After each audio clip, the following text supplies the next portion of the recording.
Well, good afternoon again. Tuesday today.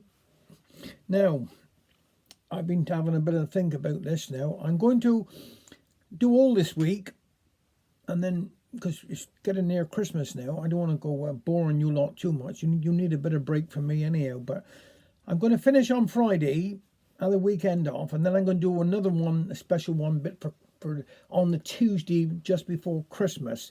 And then if everybody, if you don't mind, I'll come back again then right in the new year, and we'll start off afresh again with some more stories and one thing and another. But if anybody's missing me that bad, I don't think you will. But I've put quite a few of these little dialect stories and all on YouTube.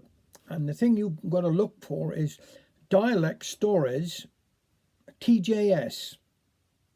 And that's how easy it is. And it'll come up, and if you want to have a headache over Christmas, listen to some of them. But I will return, but I just thought I need a bit of time off, because I've enjoyed doing all this, of course, but it takes up a lot of time, and it's getting near Christmas, and it's only fair for everybody else to... So I'll do the week, and then I'll do one next week. Now this one I'm going to do with Johnny Barber from down St Ives. This is another man from Tregenna.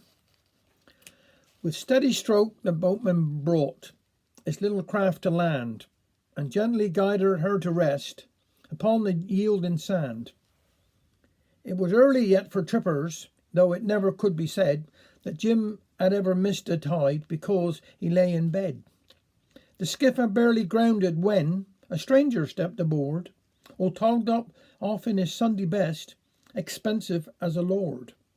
"I'm in a hurry, boatman," in a haughty voice said he. "I'd like to view the castle of Tregenna from the sea. But tell me first of all, my man, what is your normal fare? And will you make what speed you can? I've little time to spare." "Well, as a rule, sir," says old Jim, "'tis 18 pence an hour, but I may charge a little more for extra speed and power." So old Jim shipped the locks then, and rowed with might and main, until the castle on the hill emerged quite clear and plain. Then back again without a break, breath coming short and fast, he made the trip from 8 o'clock to 20 past. The gent produced a watch of gold and calculated the fare, and tendered Jim a sixpence with a patronising air. The old chap smiled, a weary smile, yet whimsical and wry, then looked the stranger up and down, and slowly made a reply. "You've seen Tregenna Castle, sir, as I agreed you should. I took 'ee out and back, sir, with all the speed I could. You're nice looking and cool, sir, but I'm all hot and wet. You've reckoned up the time all right, but what about the sweat? So looks may be deceiving, sir. I'm glad I took 'ee out. But you can keep your tanner, sir. My charge to you is nowt. I little cause to brag, sir, but of all this you may be sure, although I need the money bad, I've never fleeced the poor." Old Jim was thorough. He'd said his piece. The toff was ill at ease. The boatman's charity, it seemed, did not exactly please. "Take this, old chap," he said at last, "and buy yourself a smoke. I'm not so poor as you suppose. 'Twas just my little joke." "Wow, thank ye kindly, sir," says Jim. "Call any time you're down. I always do enjoy a joke, along with half a crown." Thank you. Now I'm just going to do another quick one now by David Prowse. Jan Gone Bananas. "Will he drop that in the post for me?" Jan handed me a note addressed to Brussels EEC headquarters. "I must be seeing things," I said. "I never thought of you as one of they more positive supporters." "If you can't beat 'em, then join 'em, boy," his explanation went. "What you get there is my job application. I'm getting in before the rush to find myself a spot with Europe's new Banana Federation. They're going to need inspectors, men with time upon their hands, to sort a real banana from a fake one. 'Tis going to need technology in keeping with the times, a new machine, and I got plans to make one. I've invented a banana redder, very cheap to run, to cut out all unnecessary wrangle.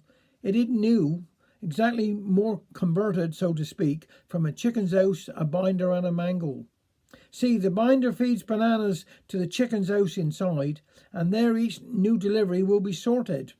Then the mangle's inbuilt angle where the duff bananas dangle will squeeze them into a shape where they're distorted. But why you'd need the chicken house? I asked my learned friend, feeling my enthusiasm fading. Integral boy snorted back, it isn't there for fun. That's where my team of monkeys do the grading. Highly trained they'll need to be, but when you come to think, what else could be more eminently suited? A monkey is an expert on bananas, rights and wrongs, 'tis scientific fact and not disputed. Well, I do admire the theory, Jan, but have you tried it out? I have, he said. I tried my first consignment, but I'd be less than honest if I claimed a great success. I must admit the system need refinement. A ton of prime bananas I tipped down along the chute, then I lipped around the side to make inspection. Flying out the trap hatch came 500 wed of skins and 20 happy apes with indigestion. Thanks again.